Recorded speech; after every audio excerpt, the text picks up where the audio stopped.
Students, मैं आपके सामने लेकर आ गया हूँ स्टील का लेक्चर नंबर 3।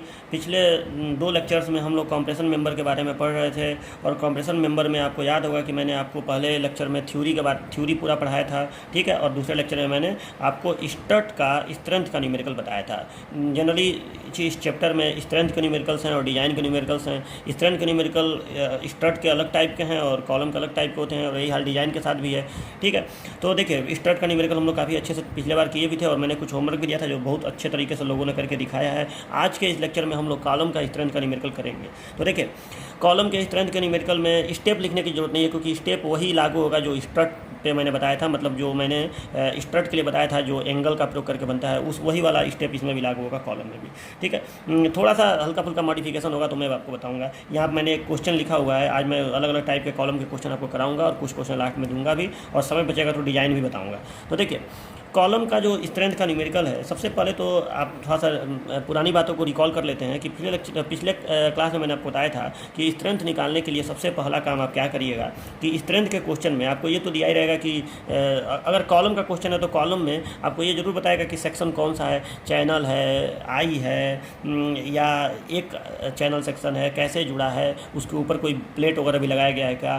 तो ऐसे पूरा डिटेल आपको देगा, फिगर बना के भी दे सकता है। तो जो भी डिटेल होगा उस सेक्शन का, उसमें जो भी सेक्शन लगा होगा, आप सबसे पहला काम मैंने आपको क्या बताया था, जो मैंने आपको स्टेप बताया था कैलकुलेट करने के लिए स्ट्रेंथ का, तो पहला काम आपको मैंने कहा था कि आप तुरंत स्टील टेबल पर जाइएगा और स्टील टेबल पर जाके और आप क्या करिएगा तो कुछ डिटेल नोट कर लीजिएगा। जैसे आप उसका उस सेक्शन का जो भी सेक्शन उसमें लगा है, हालांकि उसमें हो सकता है 2 सेक्शन लगा हो, लेकिन आपको स्टील टेबल में एक सेक्शन का ही डिटेल मिलेगा। तो जो भी सेक्शन है उसका आप ए नोट कर लीजिएगा, आप उसका मैंने एरिया नोट कर लीजिएगा, आप उसका I x x, I Y Y, are x x, are Y Y और सी एक्स एक्स और सी वाई वाई, इतना चीज़ आप नोट कर लीजिएगा। आर यू यू और आर भी नोट करने की जरूरत इस कॉलम में नहीं पड़ेगी। स्ट्रट में बताया था जब सिंगल स्ट्रट होता है तो करना पड़ता था, इसमें आपको बस इतना चीज़ आपको नोट करना है, ठीक है। Area I x x I y, are x x are y, c x x c y. कभी कभी इसमें से सबकी जरूरत नहीं पड़ेगी, लेकिन नोट कर लीजिएगा, बार बार स्टील टेबल खोल के देखेंगे नहीं ना, इसलिए आप इसको नोट कर लीजिएगा। तो चलिए, इतना काम हो गया। दूसरा काम आप क्या करिएगा कि जब ये नोट हो जाएगा तो तुरंत आप इफेक्टिव लेंथ पहले तो निकाल लीजिएगा। इफेक्टिव लेंथ आपको याद ही होगा कि दोनों तरफ जब फिक्स होता है तो कितना होता है, जैसे 0.65 एल हो रहा था, ठीक है। तो ऐसी ऐसी चीज़ें आपको याद होंगी। कभी 2.00 एल भी हो रहा था। तो आपको अलग अलग कंडीशन में 7 कंडीशन आपको लिखवाया हूँ, आप उसको एक बार देख लीजिएगा। तो दूसरा काम क्या करेगा कि इफेक्टिव लेंथ निकालने को मैं कहा था। तीसरा काम मैं आपसे कहा था कि ग्रॉस एरिया निकाल लीजिएगा, कि जैसे मान लीजिए कि दो सेक्शन है तो इसका डबल कर दीजिएगा। सेक्शन के साथ कोई प्लेट वगैरह लगाया गया है तो उसका आपको डायमेंशन दिया रहेगा, उसके हिसाब से मतलब एरिया को जोड़ के गुणा करके जैसे भी हो आप ग्रॉस एरिया निकाल लीजिएगा, मतलब एजी निकाल लीजिएगा। तीसरा काम मैंने आपसे कहा था कि जब ग्रॉस एरिया निकल जाएगा तो चौथा काम मैंने आपसे कहा था कि अब आप आई एक्स एक्स और आई वाई वाई के चक्कर में पड़िएगा, ठीक है। और यहाँ पे एक चीज़ ध्यान दीजिए कि मैंने आई कैपिटल एक्स एक्स लिखा है और आई कैपिटल वाई वाई लिखा है, ठीक है। तो ये जो एक्स एक्स है और वाई वाई है ना, जो भी सेक्शन आपको दिया है उस सेक्शन का ये सेंट्रोइडल एक्सिस है और ये उस सेक्शन का सेंट्रोइडल एक्सिस है, ठीक है। ये जो एक्स एक्स स्मॉल वाई है, ये आप एक सेक्शन, जैसे मान लीजिए कि एक आई सेक्शन है या मान लो एक चैनल सेक्शन है, इस तरह से एक चैनल सेक्शन है, तो ये जो स्मॉल आई एक्स एक्स है, स्मॉल आई वाई वाई है, ये एक सेक्शन का, जैसे इस एक सेक्शन का ये हो गया x x small x x, और ये इस सेक्शन का ये हो गया स्मॉल वाई वाई। मतलब जो इसका सेंट्रॉइड बीच में कहीं होगा उससे ये पास करने वाला अक्स है। लेकिन अगर 2 सेक्शन ऐसे जोड़ के कॉलम बनाया गया है, मान लो कि 2 सेक्शन ऐसे 2 चैनल सेक्शन ऐसे जोड़ के और ऐसे मान लो इसको प्लेट से ऐसे जोड़ के और ब्यूल्टअप कॉलम, इसको ब्यूल्टअप कॉलम कहते हैं। जब एक से ज़्यादा सेक्शन जोड़ दिए जाए तो उसे ब्यूल्टअप कॉलम कहते हैं। कभी कभी एग्जाम में भी पूछ जाता है व्हाट इज ब्यूल्टअप कॉलम, तो उसको मैं अलग से आपको लिखवा दूंगा कि जब ज़्यादा स्ट्रेंथ की आवश्यकता होती है, वैसे आप इसको लिख भी सकते हैं स्वयं से भी कि जब ज़्यादा स्ट्रेंथ की आवश्यकता होती है तो 2 या 2 से अधिक सेक्शंस को आपस में जोड़ देते हैं, जैसे 2 चैनल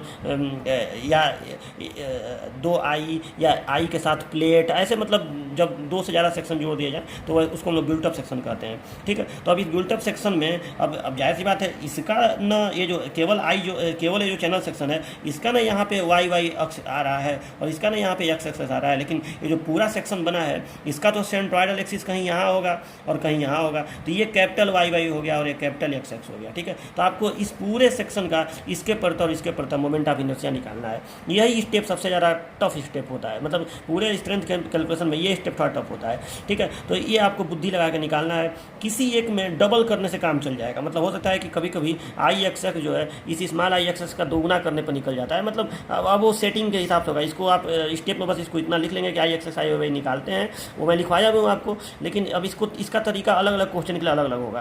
तो इसके लिए आप बस इतना याद रखिए कि अलग अलग आपको दिमाग लगाना है। कभी कभी डबल करने से काम चल जाएगा, कभी कभी समांतर अक्ष प्रमेय लगाना पड़ेगा। तो मैं आपको अलग अलग, इसीलिए तो इस पर प्रैक्टिस खूब करना है कि अलग अलग तरह का आप क्वेश्चन कर लें। तो अब देखिएगा कि इसमें समांतर अक्ष प्रमेय लगाना पड़ सकता है। तो यही स्टेप थोड़ा भारी होता है, मतलब इसमें थोड़ा मेहनत करना पड़ता है। और जब ये निकल जाएगा तो इन दोनों में जो छोटा होगा उसको कहेंगे आई मीन, और जब आई मीन निकल जाएगा तो हम लोग आर मीन निकालेंगे। और आर मीन कैसे निकलेगा, तो अंडर रूट आई मीन अपान ए जी, ठीक है। ऐसे आपका आर मीन निकल जाएगा, लिस्ट रेडियस ऑफ गायरेशन। और जब लिस्ट रेडियस ऑफ गायरेशन निकल जाएगा तो सातवां काम करेंगे लेमडा, इफेक्टिव लेंथ यहाँ निकला हुआ है और आर मीन यहाँ निकला हुआ है, तो effective length upon r mean ये कर देंगे तो लेमडा निकल जाएगा। और अब आठवां स्टेप हम लोग FP 200 जो हमारा स्ट्रक्चर स्टील का ग्रेड होता है उसका FY जो है 250 ही होता है। अगर नहीं दिया जाएगा 250 ही लेंगे। तो इस 250 के लिए और इस लेमडा के लिए IS 800 में टेबल 5.1 जो है उसको देखेंगे और वहाँ से इंटरपोलेशन करके और हम लोग क्या निकाल लेंगे, सिग्मा AC, मतलब परमिसिबल एक्सियल कंप्रेसिव स्ट्रेस। और ये जो सिग्मा AC आएगा इसमें किसी चीज़ का गुड़ा उड़ा अब नहीं करना है, मतलब 0.8 सिग्मा AC वो स्ट्रट में होता है, इसमें कुछ नहीं करना है। और सीधे 10वां काम हम लोग क्या करेंगे, हम लोग स्ट्रेंथ निकाल देंगे कॉलम का, सिग्मा AC इंटू AG, बस हो गया ग्रॉस एरिया। तो इतना काम आप करेंगे, आपका सारा क्वेश्चन इसी तरह से आपका सॉल्व होगा। बस इस स्टेप में थोड़ा सा आपको मेहनत करना है आई एक्स और आई वाई वाले में, जिसमें समांतर अक्ष प्रमेय लगाना पड़ सकता है। तो देखिए अब अलग अलग तरह का हम लोग क्वेश्चन करने जा रहे हैं। तो देखिए सबसे पहले मैं आपको एक क्वेश्चन में वहाँ पे बोर्ड पे आपको लिखा हुआ हूँ, पहले उस क्वेश्चन से मैं शुरुआत करने जा रहा हूँ, ठीक है। तो आइए क्वेश्चन पढ़िए। लिखा है यदि एक ISHB 250 @500.3 न्यूटन पर मीटर सेक्शन को कॉलम के रूप में प्रयोग किया गया हो, जिसका एक सिरा रोटेशन और ट्रांसलेशन दोनों में फिक्स्ड हो तथा दूसरा सिरा फ्री हो, तो कॉलम का सामर्थ्य निकालिए। कॉलम की लंबाई 3.75 मीटर है, ठीक है। तो देखिए पहले तो आप जैसे ही ये चीज़ पढ़े तो देखिए अब इसका सॉल्यूशन जब आपको करना है तो ISHB 250 @500.3 न्यूटन पर मीटर। तो इसमें आपको ये पता चल गया कि ये एक आई सेक्शन हुआ, इंडियन स्टैंडर्ड हैवी बीम। तो नाम से ही क्लियर है कि आपका बीम जो होता है उसको वो आई सेक्शन को ये बोलते हैं, ठीक है। तो ये आई सेक्शन हो गया, इतना आपको पता होना चाहिए। आपको मैं फर्स्ट चैप्टर में पढ़ाया भी हूँ, इंडियन स्टैंडर्ड हैवी बीम इसको बोलते हैं।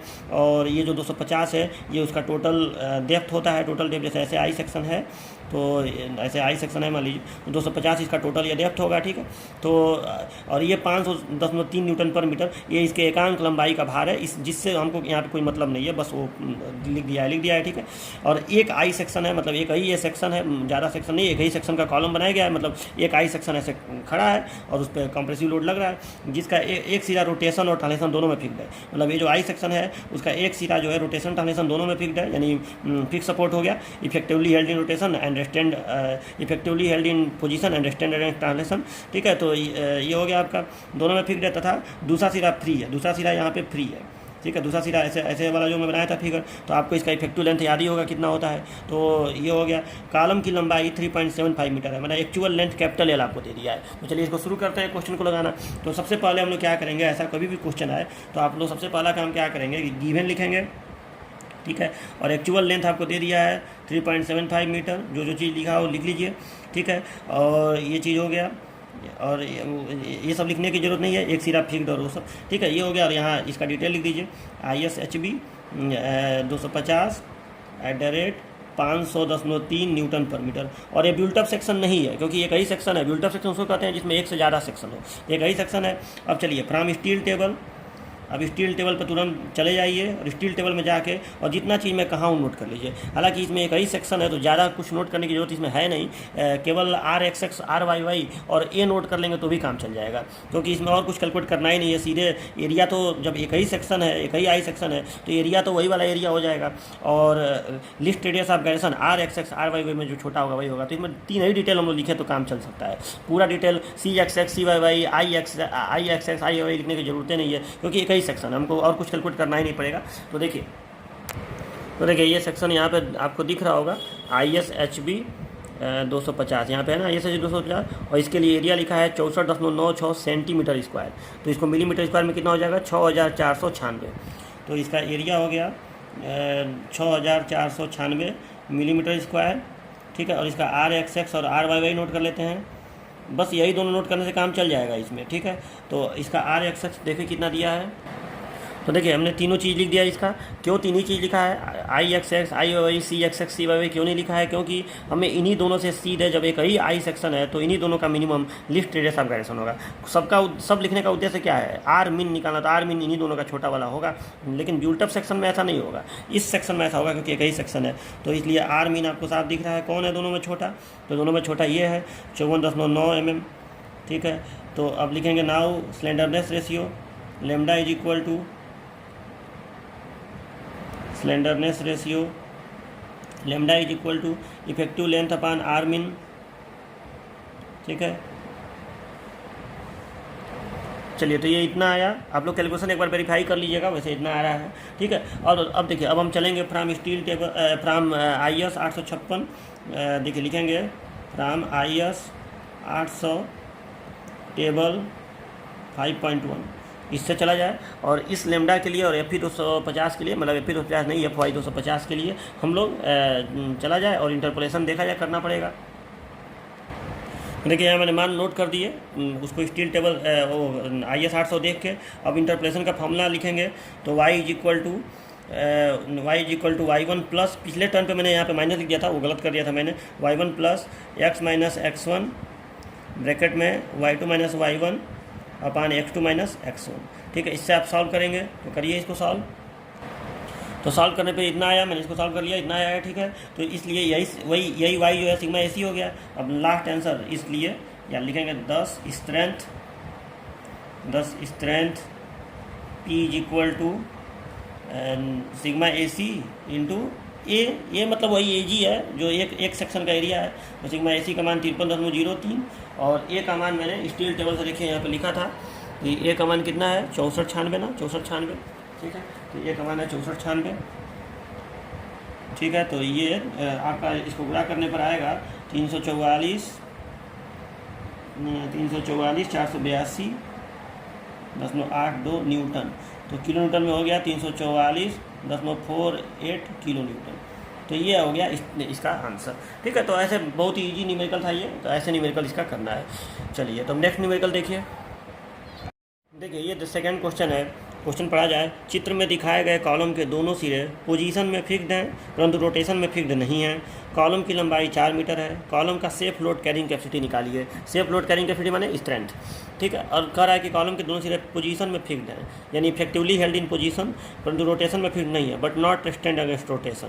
ठीक है, यानी ये कौन सा कंडीशन हो गया, दोनों सिरों की बात कर रहा है, यानी ये कहीं ना कहीं हिंज वाला कंडीशन हो गया कि नहीं। तो मतलब दोनों सिरों पर रोटेशन अलाउ है, रोटेशन में फिक्स्ड नहीं है मतलब रोटेशन अलाउ है, लेकिन पोजीशन फिक्स्ड है मतलब ट्रांसलेशन फिक्स्ड है।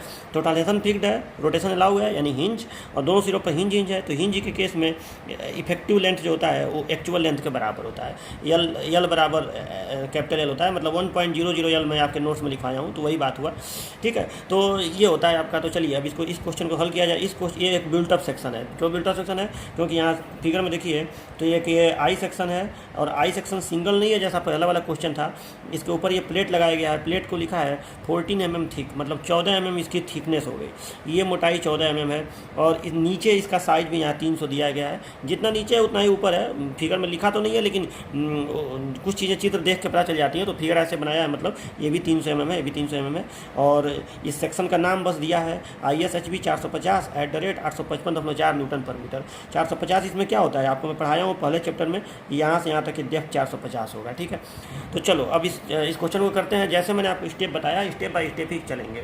तो सबसे पहला चीज़ मैंने आपसे कहा था कि आप पहला काम जब सॉल्यूशन करेंगे तो चलिए अभी कुछ भी लिखने की जरूरत नहीं है, बस आप स्टील टेबल से कुछ सारा डिटेल लिख लीजिए, क्योंकि ये बिल्टअप सेक्शन है तो इसमें आपको हर चीज़ की ज़रूरत पड़ सकती है। तो इसमें आप स्टील टेबल देखिए, और एक आई सेक्शन तो आपको मिल ही जाएगा स्टील टेबल में। तो उस स्टील टेबल से आप इसका AIXX IOI RXX ROI और CXX और COI सारा डिटेल इसका लिख लीजिए। ओके, तो देखिए जब मैं स्टील टेबल में इसको खोज रहा हूँ तो 2 ISHB 450 मुझे मिल रहा है। देखिए यहाँ पे 2 ISHB 450 मिला है। तो अब मुझे इन दोनों में से कौन सा मैं देखूंगा, तो यहाँ देखिए यहाँ लिखा है ISHB 450 @855.4।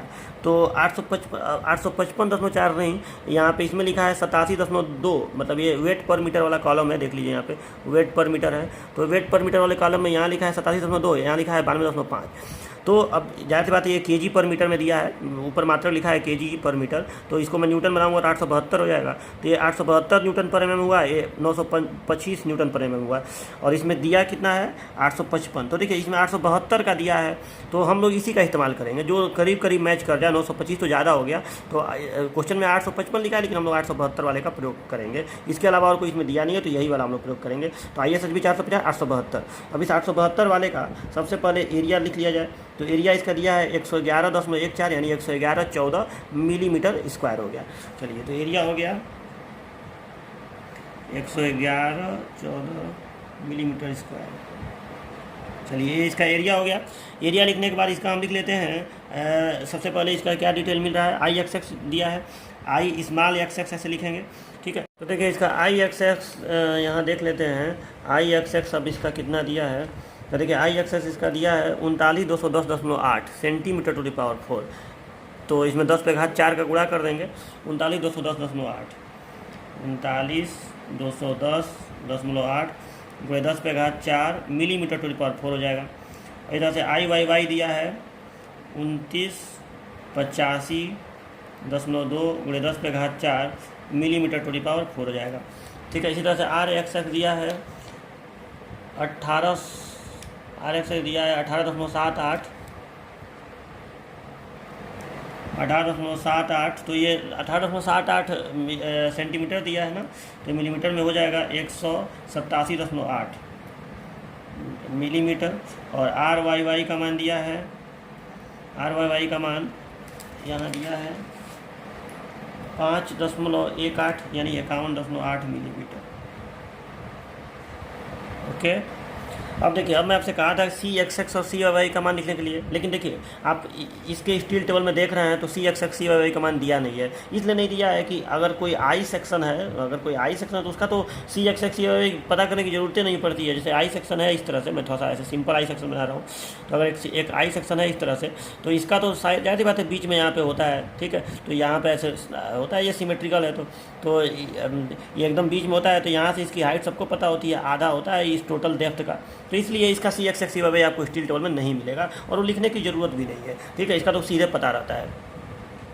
तो हम एक काम करेंगे कि यहाँ से जैसे मान लो यहाँ पे सेंट्रॉयड है यहाँ पे, ठीक है। तो यहाँ से ये पूरा डेप्थ जो है यहाँ से यहाँ तक ये 450 है, जो यहाँ पे लिखा रहता है वही ये डेप्थ होता है। यह 450 लिखा है तो ये 450 mm होगा, ठीक है। तो ये 450 mm है, 450 mm। और ये सेंट्रॉयड है यहाँ से, तो ये यहाँ से कितना हो जाएगा, अगर वो 450 है तो 450 का आधा कितना हो गया 225 ना, तो ये 225 हो गया, ठीक है। तो 225 mm ये हो गया। चलिए तो ये तो पता चल गया हमें। अब देखिए अब अगला काम मैं आपको क्या बोल रहा हूँ, ठीक है। अब CXX CYY यहाँ लिखने की जरूरत नहीं है, बस इतना स्टील टेबल से डिटेल मिल गया, बात खत्म। अब देखिए तो पहला काम मैंने आपसे कहा था कि स्टील टेबल देखिए, दूसरा काम मैंने आपसे कहा था कि तुरंत अगला काम ये करिए कि आप इफेक्टिव लेंथ निकालिए। लिखेंगे नाउ इफेक्टिव लेंथ। तो इफेक्टिव लेंथ स्मॉल L इसको लिखते हैं, और small L is equal to आपका हो जाएगा कैपिटल L, क्योंकि दोनों तरफ हिंज है, तो ये हो जाएगा 4 मीटर है ना, यहाँ पे क्वेश्चन में 4 मीटर दिया था, तो 4 मीटर है तो ये 4000 मिलीमीटर हो जाएगा। 4 मीटर बराबर 4000 मिलीमीटर। चलिए ये भी काम हो गया। फिर मैंने अगला काम को क्या बोला था, अगला काम मैंने आपसे बोला था कि जब इफेक्टिव लेंथ निकल जाएगा तो आप लोग तुरंत करिएगा ग्रॉस एरिया निकाल लीजिएगा। अगर बिल्ट अप सेक्शन है, अगर बिल्ट अप सेक्शन नहीं होता तब तो यही एरिया हो जाता, लेकिन बिल्ट अप सेक्शन है मतलब यहाँ प्लेट जोड़ा गया है या कुछ और जोड़ा गया होता, तो जब भी सेक्शन में बिल्ट अप होगा तो उसमें आप लोग ग्रॉस एरिया निकालिएगा। मतलब आपको इस I सेक्शन के एरिया में ये दोनों एरिया जोड़ देना है, ठीक है। इस एरिया में आपको दोनों एरिया जोड़ देना है। और ये आयत प्लेट का सेक्शन आयत ही तो है, तो ये 300 है और ये 14 है, तो दोनों प्लेट का एरिया जोड़ दीजिए, ग्रॉस एरिया निकल जाएगा। तो देखिए कैसे, ठीक है। तो ग्रॉस एरिया ऑफ सेक्शन हो जाएगा area of I section plus 2 into area of plates. तो एरिया ऑफ I सेक्शन कितना है 111.14 millimetre square plus 2 into area of plate कितना हो जाएगा, प्लेट का 300 था और थिकनेस कितना है 14। तो इसको आप सॉल्व करिएगा, तो इसको सॉल्व करने पर देखिए कितना आ रहा है। चलिए देखिए ये इतना आ रहा है 195.14 मिलीमीटर स्क्वायर। चलिए तो ये भी काम हो गया। तो 3 काम हमने कर लिया, स्टील टेबल देख लिया, इफेक्टिव लेंथ निकाल लिया और ये निकाल लिया ग्रॉस एरिया। अब अगला काम जो सबसे भारी काम है और इसी काम में थोड़ा मेहनत लगता है, और ये है मोमेंट ऑफ इनर्शिया, ठीक है। तो हम लोग निकालेंगे moment of inertia of section, moment of inertia of section, और पहले एक्स एक्स के अबाउट निकाल रहे हैं, फिर वाई के अबाउट। तो moment of inertia of section about x axis. कौन सा x axis, small x axis नहीं, कैपिटल एक्स एक्सिस, यानी मैं निकालने जा रहा हूँ I कैपिटल एक्स एक्स। अब ये आई कैपिटल एक्स एक्स कैसे निकलेगा, तो अब देखिए थोड़ा सा इस फिगर को एक बार फिर से देखिए इस फिगर में आप जरा सा आई कैपिटल एक्स एक्स और आई कैपिटल वाई वाई दिखाइए। तो आई कैपिटल एक्स एक्स क्या होता है पहले ये समझिए। तो देखिए आई कैपिटल एक्स एक्स मैं आपको पहले ही बता चुका हूँ कि आई कैपिटल एक्स एक्स हम लोग इस पूरे ब्यूल्ट अप सेक्शन के सेंट्रोइड एक्सिस को कहते हैं। ब्यूल्ट अप के केवल एक आई सेक्शन के या एक प्लेट उलेट के नहीं, ब्यूल्ट अप जो पूरा सेक्शन बनेगा उसके सेंट्रोइड को। तो इस पूरे सेक्शन का सेंट्रोइड एक्सिस ये वाला होगा, वाई वाला, ठीक है। और क्योंकि ये पूरा सेक्शन भी सिमेट्रिकली है तो, और ये जो है ये, ठीक है, अब ऐसे आप बना देंगे, ठीक है। तो चलो यहाँ पे लिख देंगे एक्स एक्स एक्स एक्स और ये हो गया वाई वाई। चलो ये हो गया। तो ये है एक्स एक्स एक्सिस, ये वाई वाई एक्सिस। तो आपको इस पूरे सेक्शन का इसके परितः मोमेंट ऑफ इनर्शिया बताना है। तो ये बताइए इसके परितः आपको मोमेंट ऑफ इनर्शिया बताना है। तो ये जो एक्सिस है आई कैपिटल एक्स एक्स, इसके मोमेंट ऑफ इनर्शिया में तीन चीज़ों का मोमेंट ऑफ इनर्शिया शामिल है। एक मोमेंट ऑफ इनर्शिया शामिल है इस पूरे आई सेक्शन का, एक मोमेंट ऑफ इनर्शिया शामिल है इस प्लेट का, और एक मोमेंट ऑफ इनर्शिया शामिल है इस प्लेट का। अच्छा, अब देखिए ये जो सेक्शन है आई कैपिटल एक्स एक्स, और जो इस अगर ये केवल आई सेक्शन यहाँ पे होता, सपोज दैट केवल आई सेक्शन ऐसे होता, मैं थोड़ा सा सिंपल आई सेक्शन ऐसे बना रहा हूँ, तो आई सेक्शन का मोमेंट, आई सेक्शन का जो सेंट्रोइड एक्सिस होता है वो एकदम बीच से गुजरता है। यानी यहाँ पे ये जो आई कैपिटल एक्स एक्स है और जो आई सेक्शन का स्मॉल एक्स एक्स होता है वो दोनों मैच कर रहा है। यानी अगर मैं केवल इसके मोमेंट ऑफ इनर्शिया की बात करूँ, आई कैपिटल एक्स एक्स में तीनों का मोमेंट ऑफ इनर्शिया शामिल है, लेकिन उसमें अगर मैं केवल इसके मोमेंट ऑफ इनर्शिया की बात करूं तो वो मोमेंट ऑफ इनर्शिया यही वाला होगा, आई स्मॉल एक्स। तो एक का तो मोमेंट ऑफ इनर्शिया हमें पता चल गया कि इसके परितः इस आई सेक्शन का मोमेंट ऑफ इनर्शिया कितना है, तो इसके परितः इस आई सेक्शन का मोमेंट ऑफ इनर्शिया यही वाला होगा, ठीक है। क्योंकि जो small x x x axis है वो कहीं इधर उधर तो है नहीं, यहाँ पे तो है नहीं, यहाँ पे तो है नहीं, इसी पर है, से बीच में ही। तो एक तो इसका निकल गया आई सेक्शन का। अब इन दोनों का निकालना है। अच्छा, ये दोनों भी समान डिस्टेंस में है एक्स एक्स एक्सिस से, जितना ऊपर वो है उतना ही नीचे ये है, मतलब सिमेट्रिकल है। तो आप केवल एक का निकाल लें तो उसी में दो का गुणा कर देंगे तो आपका निकल जाएगा। तो कुछ ऐसी कंडीशन बन रही है कि नहीं कि यहाँ पे एक्स एक्स एक्सिस है और यहाँ पे ऊपर ऐसे प्लेट है, ऐसी कंडीशन बन रही है ना कि यहाँ पे ऐसे ये लाल वाला एक्स एक्स एक्सिस है और ऊपर ऐसे प्लेट है जिसका एरिया आपको मालूम है कि ये 300 है और ये 14 है, ठीक है। तो आपको इसके परितः इसका बताना है। तो हम पैरेलल एक्सिस थ्योरम से निकाल नहीं लेंगे। देखिए कि अगर आपको ये एक प्लेट है और ये एक्स एक्स एक्सिस है और आपको इसके परितः इसका बताना है, तो पैरेलल एक्सिस थ्योरम क्या कहता है कि अगर आपको इसके परितः इसका बताना है तो पहले आप इसका जिसका बताना है उसका अपने सेंट्रोइड एक्सिस, मतलब जो इसका अपना सेंट्रोइड एक्सिस होगा, ठीक है, इसके परितः आप इसका निकालिए। कितना होगा तो बी डी क्यू बाई 12 होगा, क्योंकि ये इसका अपना एक्स एक्स एक्सिस है। तो ये बी डी क्यू बाई 12 होता है, आपको मालूम है आयत है ना, तो आयत का बी डी क्यू बाई 12 होता है, या इसको बी कहेंगे इसको डी कहेंगे, यानी 300 गुणे 14 का क्यूब बटे 12, तो बी डी क्यू बाई 12 हो गया। और प्लस ए एच स्क्वायर, यही तो होता है समांतर में कि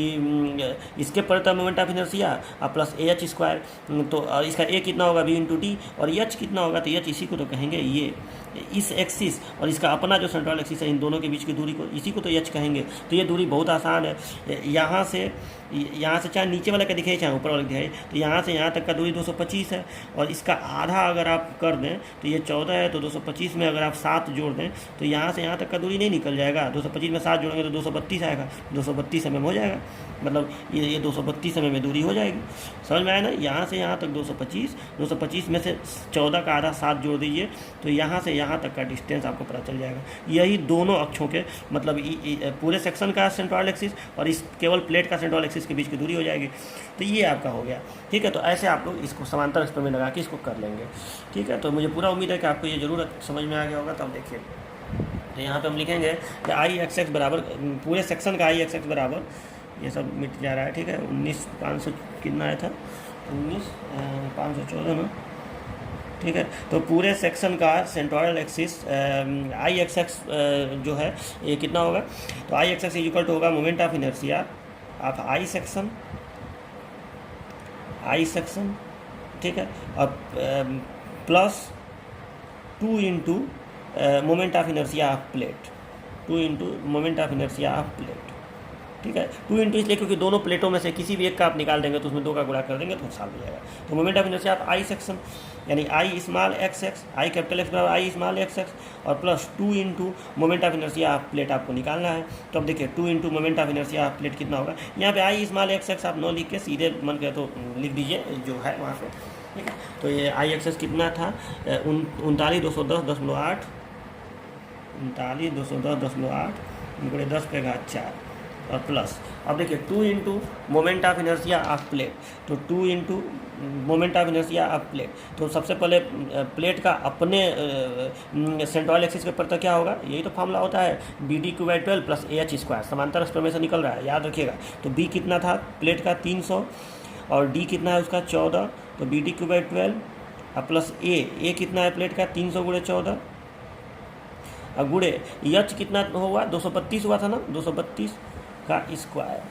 तो ये बड़ा ब्रैकेट ऐसे बंद कर दीजिए, ठीक है। तो ये हो गया आपका, ठीक है। तो याद रखिएगा इसको एक ब्रैकेट में रखना है, ठीक है। ये थोड़ा सा कंजस्टेड हो जा रहा है यहाँ पे, ठीक है। तो एक सेकंड रुकिए, प्लस 2 इंटू 300 गुणे 14 का क्यूब BD/12 और प्लस A 300 गुणे 14 300 गुणे 14 और गुणे 232 का स्क्वायर।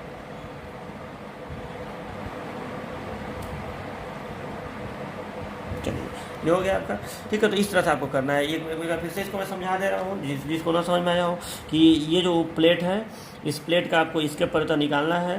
तो इस प्लेट का अपने सेंट्रोइड एक्सिस का परता कितना होगा BD/12 यानी B इसका 300 है, नीचे लिखा है 300, तो 300 है और D इसका कितना था 14 है, ऊपर लिखा ही है। तो 300 गुणे 14 का क्यूब बटे 12 प्लस A 300 गुणे 14 इंटू H स्क्वायर। तो H स्क्वायर यहाँ से यहाँ तक 225 में 7 जोड़ दीजिए 232।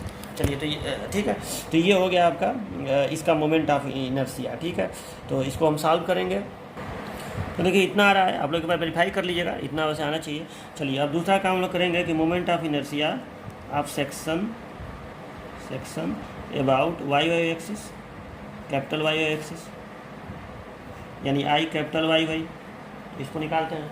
तो अब देखिए फिर से एक बार फिगर देखिए, चलो एक बार फिगर फिर से देखिए। तो आप एक बार बताइए आई कैपिटल वाई का परता आपको निकालना है, ठीक है। तो इसके परितः आई सेक्शन का तो वही होगा, ये वाला होगा, क्योंकि ये एक्सिस और इस आई सेक्शन का एक्सिस दोनों का सेंट्रोइड एक्सिस आपस में मैच कर रहा है। अच्छा सेम यही हाल प्लेट के साथ भी है कि इस प्लेट का भी सेंट्रोइड एक्सिस यही वाला होगा और जिसके परता आपको निकालना है वो भी वही वाला है जो उस प्लेट का है, तो ये भी मैच कर रहा है। और यहाँ पे इस प्लेट का सेंट्रोइडल और ये जिसके जो कैपिटल वाई है दोनों मैच कर रहा है, यानी तीनों एक्सिस आपस में मैच कर रहे हैं। तो यानी यहाँ पे तीनों का मोमेंट ऑफ इनर्शिया निकाल के आप जोड़ दीजिए तो सीधे आपका निकल जाएगा। और इसका तो सेम ही होगा क्योंकि ये दोनों एक ही हैं, तो 2 इंटू प्लेट का कर दीजिए।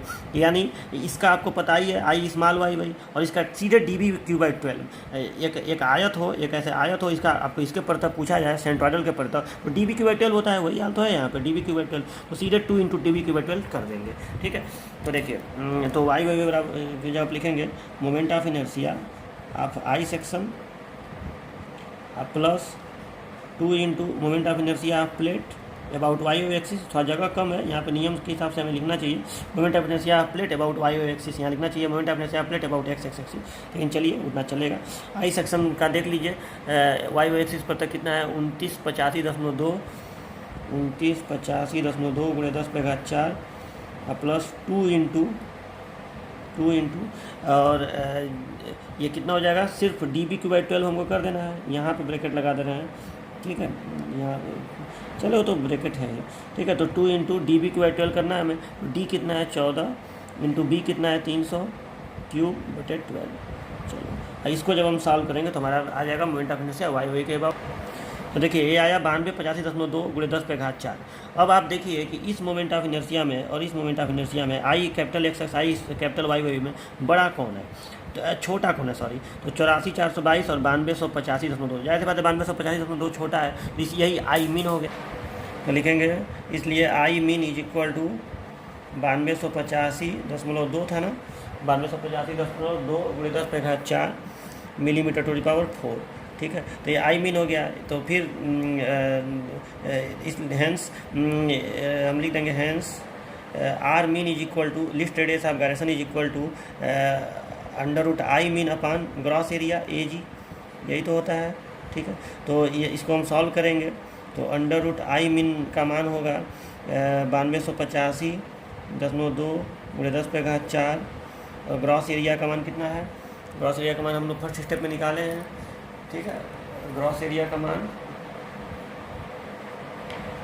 देखिए मैं आपको दिखा दे रहा हूँ, ग्रॉस एरिया यहाँ पर मैं लिखा था ना 19,514, ठीक है। ये ग्रॉस एरिया तो 19,514 ये हो गया ग्रॉस एरिया। इसका हम कैलकुलेट चलिए, तो ये इतना आया 69.98 है।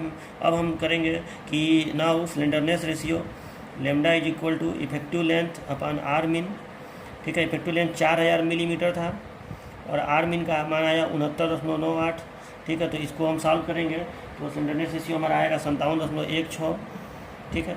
इसका कोई मात्रक नहीं होता है। अब ये सॉल्व हो गया। अब हम चलेंगे कि फ्रॉम IS 800 टेबल 5.1 और आप उस टेबल में चलिए इतने स्लेंडरनेस रेशियो के लिए और FY 250 के लिए इंटरपोलेशन करके सिग्मा AC का मान निकालें। तो देखिए यहाँ पे मैंने वैल्यूज इसका लिख दिया है और जब आप इसको सॉल्व करेंगे तो ये आपका आएगा 124.84 इतना आएगा। तो इसी को सिग्मा AC कहते हैं। तो सिग्मा AC का मान हो गया 124.84 न्यूटन पर mm², ठीक है। ये सिग्मा AC का मान हो गया। तो अब लास्ट स्टेप आपका हो जाएगा, लास्ट काम हम लोग कर देंगे कि P इज इक्वल टू, इसलिए स्ट्रेंथ या safe load carrying capacity P is equal to sigma AC into AG gross area, ठीक है। और इसको जब आप करेंगे सिग्मा AC का मान ये है और AG का मान आप जान ही रहे हैं, निकला हुआ है ग्रॉस एरिया। तो ये जब आप करेंगे तो आपका आएगा बहुत लंबा संख्या है 243,6127.8 न्यूटन। इसको आप किलोमीटर में लिखेंगे तो 1 2 3 2436.13 किलो न्यूटन, 2436.13 किलो न्यूटन। तो ये हो गया आपका आंसर, ठीक है। तो इस तरह से आपका ये क्वेश्चन सॉल्व हो गया, ठीक है। तो आप इसको पूरा यहाँ से मैं एक बार दिखा दे रहा हूँ, यहाँ से ये पूरा क्वेश्चन ऐसे लिख के और इस पूरे क्वेश्चन को आपको ऐसे उतारना है और ये आप कर लीजिएगा, ठीक है। इसके बाद ये सॉल्व हुआ है यहाँ पे, ठीक है। मोमेंट ऑफ इनर्शिया थोड़ा सा भारी होता है निकालना, बस उसमें मेहनत है। उसके बाद आपका ये आसानी से सॉल्व हो जाता है। तो इस तरह से क्वेश्चन सॉल्व होता है स्ट्रेंथ, ठीक है स्टूडेंट्स। अब मैं आपको 4 क्वेश्चन देने वाला हूँ सेम इसी तरीके से, क्योंकि प्रैक्टिस बहुत ज़रूरी है। आप जितना ज़्यादा प्रैक्टिस करेंगे उतना आपके लिए फ़ायदेमंद होगा। तो देखिए मैं क्वेश्चन एक बार पढ़ के आपको बता दे रहा हूँ, आप इसका स्क्रीनशॉट ले लीजिएगा। देखिए बिल्टअप कॉलम ISHB 400 इतना का बना है, बिल्टअप कॉलम है जिसके प्रत्येक फ्लैंज से 400 mm × 20 mm का प्लेट वेल्डिंग द्वारा जोड़ा गया है। कॉलम प्रत्येक सिरे पर effectively held in position but not restrained against rotation है, यानी हिंज हो गया। कॉलम की लंबाई 4.8 मीटर है। कॉलम का सेफ लोड कैरिंग कैपेसिटी बताइए। तो इसमें फिगर नहीं दिया है, फिगर आपको बनाना पड़ेगा। तो कुछ इस तरह से आप आई सेक्शन बना लीजिएगा। ISHB है तो ऐसे आप लोग आई सेक्शन, जैसे अभी मैं एक क्वेश्चन कराया हूँ सेम उसी तरीके से ऐसे आई सेक्शन एक बनाइएगा और दोनों तरफ प्लेट जोड़ा गया है, ठीक है। दोनों तरफ ऐसे प्लेट जोड़ा गया है। तो प्लेट ऊपर ऐसे बना लीजिएगा, ऐसे ऐसे प्लेट जोड़ लीजिएगा, ठीक है। और प्लेट का साइज़ आपको दिया है 400, ठीक है, और गुणे 20, यानी ये लंबाई 400 हो गया और ये 20 हो गया, ठीक है। और ये ISHB 400 है, मतलब ये टोटल 400 हो जाएगा। डेप्थ इस आई सेक्शन का, नीचे भी प्लेट है, दोनों तरफ दोनों फ्लैंज को जोड़ा गया है, ठीक है। तो ऐसे बस आप इसको कर लीजिएगा, जिसका प्रत्येक फ्लैंज जुड़ा है तो ऊपर नीचे प्लेट रहेगा, मतलब सेम यही जो क्वेश्चन मैं कराया हूँ उसे वही क्वेश्चन है। ये हाइट आपका 400 हो जाएगा यहाँ से यहाँ तक, और आपका कैपिटल XX कैपिटल Y वही पूरा करके और आप इस क्वेश्चन को करिएगा। और ये इफेक्टिव लेंथ बराबर एक्चुअल लेंथ हो जाएगा इसमें, क्योंकि कंडीशन आपको दिख ही रहा है। तो इस क्वेश्चन का आप करिएगा, इसमें फिगर आप बनाइएगा और तब करिएगा, ठीक है। करके मुझे आंसर बताइएगा, किलो न्यूटन में मुझे आंसर बताइएगा, ठीक है। तो ये पहला क्वेश्चन आपके लिए हो गया। तो इसका स्क्रीनशॉट आप ले लीजिएगा। दूसरा क्वेश्चन देखिए, दूसरा क्वेश्चन मैं आपको ये दे रहा हूँ, ठीक है। इसका भी आप स्क्रीनशॉट ले लीजिएगा। ये मैं आपको दूसरा क्वेश्चन दे रहा हूँ। इस क्वेश्चन में देखिए बिल्टअप कॉलम जिसकी लंबाई 6.4 मीटर है, कुछ चित्र में दर्शाया गया है। चित्र है इसमें, कॉलम के सिरे फिक्स्ड हिंज है, मतलब ये सिरा फिक्स्ड एक सिरा हिंज है, तो मालूम है आपको कितना होगा, देख लीजिएगा। इफेक्टिव लेंथ, कॉलम कितना कंप्रेसिव लोड सहन कर सकता है, मतलब स्ट्रेंथ निकालना है, ठीक है। और ये बिल्टअप कॉलम है, जाहिर सी बात है। बिल्टअप कॉलम का मतलब क्या होगा कि यहाँ पे एक मतलब 2 या 2 से अधिक सेक्शन है। तो इसमें देखिए 4 तरह के सेक्शन मिलाए गए हैं। ये एक चैनल है, ऊपर प्लेट है, नीचे भी प्लेट है, ठीक है। मतलब इस तरह से इस पर कॉम्प्रेसिव लोड सहन होगा, ठीक है। तो इसका आपको स्ट्रेंथ निकालना है। ये बीच की दूरी 120 दी हुई है, ऊपर जो प्लेट है उसकी साइज दी हुई है 300 × 8 का, मतलब यहाँ से यहाँ तक 300 हो गया और ये मोटाई 8 हो गई। ये बीच का 120 दिया हुआ है। एक चैनल का यहाँ नाम लिखा हुआ है, वही चैनल सेम इधर भी होगा, ISMC 300 @315.2 न्यूटन पर मीटर। ये यहाँ से यहाँ तक 300 हो जाएगा चैनल का डेप्थ, ठीक है। ये बीच का 120 है, टोटल 300 है, तो जितना इधर होगा उतना ही इधर होगा, मतलब आप जोड़ लीजिएगा कितना होगा। 300 में से 120 घटाइएगा, जो आएगा उसका आधा आधा कर दीजिएगा, तो ये भी लंबाई आपको निकल जाएगी। बस आपको मोमेंट ऑफ इनर्शिया निकालने में मेहनत करना पड़ेगा। तो यहाँ IXX होगा, यहाँ IY होगा, उसके अबाउट पूरे सेक्शन का आपको मोमेंट ऑफ इनर्शिया निकाल के जैसे आपको मैं बताया वो तरीका वो करिएगा। तो ये आपका सेकंड क्वेश्चन है, इसका भी आंसर किलोमीटर में आप मुझे बताइएगा। थर्ड क्वेश्चन मैं आपको ये दे रहा हूँ, थर्ड क्वेश्चन मैं आपको ये दे रहा हूँ, ठीक है। थर्ड क्वेश्चन देखिए, थर्ड क्वेश्चन मैं आपको ये दे रहा हूँ कि इसमें पढ़िए इस क्वेश्चन को कि एक 5 मीटर लंबे बिल्ट अप कॉलम जिसके दोनों सिरे इफेक्टिवली हेल्ड इन पोजीशन और स्टैंड अगेंस्ट रोटेशन है, मैंने दोनों सिरे फिट हो गए, कुछ चित्र में दर्शाया गया है। कॉलम का स्ट्रेंथ बताइए, ठीक है। तो ये बिल्ट अप कॉलम है, ये भी चैनल है, लेकिन चैनल को इस तरह से जोड़ा गया है, यहाँ वेल्डेड है, यहाँ वेल्डेड है, इस तरह का कॉलम बनाया गया है, ठीक है। मतलब इस तरह का ऐसे खड़ा कॉलम होगा, ठीक है, जिसमें इस तरह से जोड़ा गया है। और ये ISLC है, ISLC 250 @274.7 न्यूटन पर मीटर। और यहाँ पे ये यहाँ से यहाँ तक 100 इसमें दिखाया गया है। वैसे ये 9 भी लिखा रहा है, तो आपको इस सेक्शन का जब आप डिटेल में जाएंगे तो उसके फिगर में आपको ये मिल जाएगा, ठीक है। लेकिन ये इसमें दिया हुआ है। तो ये तीसरा क्वेश्चन मैं आपको दे रहा हूँ। और चौथा क्वेश्चन मैं यहाँ पर आपको लिखा हुआ हूँ, इसका भी आप स्क्रीनशॉट ले लीजिएगा, ठीक है। और ये चौथा क्वेश्चन है जिसको मैं एक कागज़ पर ड्रॉ किया हूँ, ठीक है। तो ये देखिए चौथा क्वेश्चन है। ये चौथा क्वेश्चन है कि यदि किसी बिल्ट अप कॉलम की प्रभावी लंबाई, इसमें सीधे प्रभावी लंबाई दे दिया है, इसलिए इंड कंडीशन से कोई मतलब नहीं है, इसे चित्र में दर्शाया गया है। तो कॉलम का सेफ लोड कैरिंग कैपेसिटी निकालिए, या फाई बराबर 250 लें, वही लिया ही जाता है। और इसमें देखिए एक ये भी चैनल है, चैनल का नाम यहाँ दे दिया है ISMC 300 @35.8 kg पर मीटर में यहाँ लिखा है, ठीक है। उससे कोई मतलब नहीं है, बस आप इसको स्टील टेबल में खोल लीजिएगा। ये बीच का दूरी 200 दिया है, तो और ये टोटल दूरी 400 है, तो 400 में से 200 घटाएंगे तो 100 इधर आ जाएगा, ये भी पता चल जाएगा। मोमेंट ऑफ इनर्शिया निकालने में आपको इन सब दूरियों की ज़रूरत पड़ेगी। ये मोटाई 1500 हो जाएगी, ठीक है। तो ये सब आप करिएगा। ये 4 तरह का क्वेश्चन मैं दे रहा हूँ, चारों क्वेश्चन जरूर करिएगा, जितना करेंगे उतना ही आपके लिए फ़ायदेमंद होगा। और करके चारों का आंसर नंबर के हिसाब से पहला, दूसरा, तीसरा, चौथा ऐसे करके आप ग्रुप में चारों का आंसर डालिएगा, फिर मैं आपको बताऊँगा कि सही है कि गलत है। और इसमें आपको करने में आपको स्टील टेबल की ज़रूरत पड़ेगी, जिसका PDF मेरे पास है, मैं ग्रुप में डाल भी दिया हूँ। और दूसरा टेबल नंबर 5.1 की आपको जरूरत पड़ेगी, उसको भी मैं ग्रुप में डाल दिया हूँ। जिसके पास नहीं होगा वो मुझसे ले लेगा। तो ये 2 चीज़ें आप मुझसे ले लीजिएगा और करिएगा ज़रूर। तो चलिए आज टाइम ख़त्म ही लगभग मान के चलिए, अब नेक्स्ट टर्न पे मैं आपको इसका डिज़ाइन बता दूंगा। और जैसे मैं बता रहा हूँ वैसे करते चलिए, तो आप एकदम मास्टर हो जाएंगे। जितना मैं पढ़ा रहा हूँ उतना पढ़ते चलिए। देखिए किताबों में बहुत ताम झाम करके चीज़ों को दिया हुआ है, मैं बहुत सॉलिड तरीके से छाँट के कि बच्चों को क्या बताना चाहिए, कुछ चीज़ें नहीं भी पढ़ना चाहिए और कुछ चीज़ें पढ़ना भी चाहिए, ठीक है। तो उस तरह से मैं छाँट के अच्छी चीज़ आपको बताता हूँ। और जो आपका नोट्स मैं बनवाता हूँ वो बहुत स्टैंडर्ड बन जाता है। आप कभी उस नोट्स को उठा के किसी को भी दिखाएंगे या तो खुद भी देखेंगे तो आपको लगेगा कि बहुत सही तरीके से, मतलब जितनी चीज़ें होनी चाहिए उतना चीज़ उसमें रहता है। आलतू फालतू चीज़ें नहीं, किताबों में बहुत आलतू फालतू चीज़ें भी भरा होता है। तो काम की चीज़ें इफेक्टिव तरीके से पढ़ना है, पढ़ाना है। तो ठीक है, आप इतना करिएगा, जरूर करेंगे तो सीखेंगे, ठीक है। तो मिलते हैं नेक्स्ट लेक्चर में और हम पढ़ेंगे क्या, डिजाइन ऑफ कॉलम। तब तक के लिए बाय बाय, टेक केयर, अपना ख्याल रखिए।